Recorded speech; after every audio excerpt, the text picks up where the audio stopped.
আসসালামু আলাইকুম ওরহমতুল্লাহি ওবরাকাতুহু নাহমাদুহু ওয়া নুসাল্লি আলা রাসূলিহিল কারীম আম্মা বা'দ। সুপ্রিয় দর্শক শ্রোতা, সময়ের বিশেষ আয়োজন ইফতারের দোয়া অনুষ্ঠানে আপনাদেরকে স্বাগত জানাচ্ছি। আজ ২৯শে রমজান, কিছুক্ষণ পরেই ২৯শে রমজান শেষ হতে চলল। হয়তোবা আগামীকালকে আমাদের খুশির সওগাত নিয়ে আসছে ঈদ উল ফিতর। ঈদ মানে আনন্দ, ঈদ মানে খুশি। ঈদ, খুশি, আনন্দ কাদের জন্য?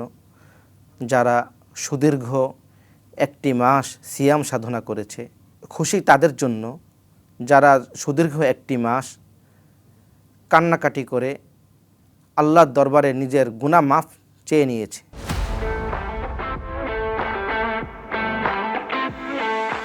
অতএব যারা আমরা আল্লাহর দরবারে নিজের গুনার জন্য মাফ চেয়ে নিতে পেরেছি, তাদের জন্য অবশ্যই এই ঈদটি আনন্দের বিষয়।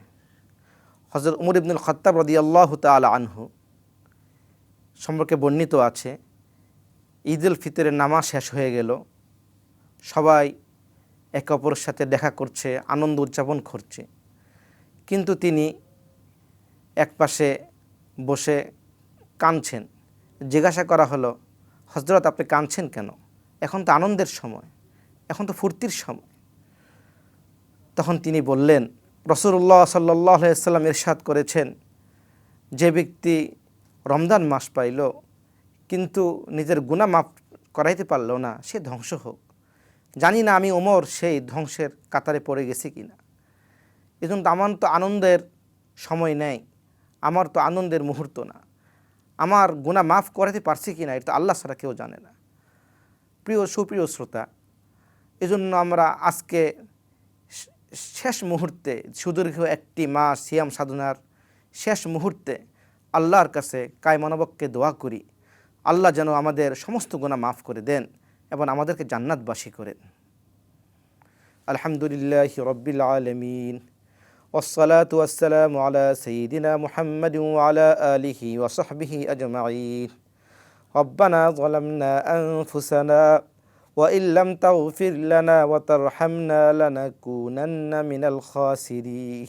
ربنا آتنا في الدنيا حسنة وفي الآخرة حسنة وقنا عذاب النار.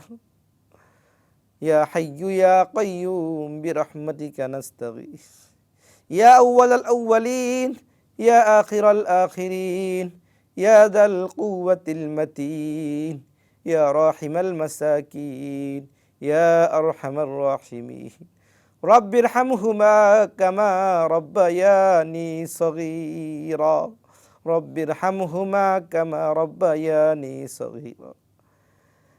হে রহমান, ইয়া আরহামার রাহিমিন, হে দয়ার মালিক, হে আরহামার রাহিমিন, আমরা কতিপয় গুনাহগার বান্দা সুদীর্ঘ একটি মাস সিয়াম সাধনার পরে আল্লাহ ছোট দুখানা হাত বাড়িয়ে দিয়ে তোমার দরবারে আল্লাহ ভিক্ষা চাইতেছে। গো মাওলা, দয়া করে মায়া করে আল্লাহ আমার জিন্দেগীর সমস্ত গুনাহ তুমি মাফ করে দাও। তুমি তো আরহামার রাহিমিন, তুমি তো আকরামুল আকরামিন, তুমি তো তোমার বান্দাদেরকে ভালোবাসো, তুমি তো বান্দাদেরকে জাহান্নামে দিতে চাও না। জানি না আমরা আগামীকালকে ঈদ উদযাপন করতে পারবো কি না, জানি না আমাদের গুনাহ মাফ হয়েছে কিনা। মাওলা, দয়া করে মায়া করে আল্লাহ আমাদের জিন্দেগীর সমস্ত গুনাহ তুমি মাফ করে দাও। আল্লাহ, তওবা করতেছি, আর গুনাহ করব না। আল্লাহ, দীর্ঘ একটি মাস সিয়াম সাধনার পরে আল্লাহ বাকি 11টা মাস আল্লাহ তোমার ইবাদত করার মতো তৌফিক আমাদেরকে দান করে দাও। সিয়ামকে যে উদ্দেশ্যে আমাদেরকে দিয়েছিলা, তাকওয়া অর্জন করা, বাকি 11টা মাস যেন তাকওয়ার সাথে চলতে পারি, এরকম তৌফিক তুমি আমাদেরকে দান করো। আল্লাহ, তুমি আমাদের উপর রাজি হয়ে যাও। আল্লাহ, আজকের এক বিশেষ মুহূর্তে আমাদের বাবা মা, আত্মীয় স্বজন, পাড়া প্রতিবেশী যারা কবরবাসী হয়ে গেছে তাদেরকে খুব মনে পড়ছে। মাওলা, আল্লাহ দয়া করে মায়া করে তাদেরকে তুমি মাফ করে দাও, তাদেরকে জান্নাতবাসী করে দাও, জান্নাতুল ফেরদাউসের মালিক বানায়া দাও। আল্লাহ, তুমি তাদের উপর রাজি হয়ে যাও। আর এছাড়াও আল্লাহ আরও যারা আমাদের চেনা অচেনা কবরবাসী হয়ে গেছে সকলকে তুমি মাফ করে দাও। আল্লাহ পুরো উম্মতকে হেদায়েত দান করো, সকলকে ইসলামের উপর ইমানের উপর অটল থাকার তৌফিক দান করো। আল্লাহ আমাদের মধ্যে যারা পেরেশানি আছে পেরেশানি দূর করে দাও। আল্লাহ আমাদের মধ্যে যারা বিভিন্ন রকমের পেরেশানি অস্থিরতায় আছে, ঋণগ্রস্ত আছে, সকল ঋণ শোধ করা তৌফিক দান করো। ربنا تقبل منا إنك أنت السميع العليم وتب علينا إنك أنت التواب الرحيم سبحان ربك رب العزة عما يصفون وسلام على المرسلين والحمد لله رب العالمين.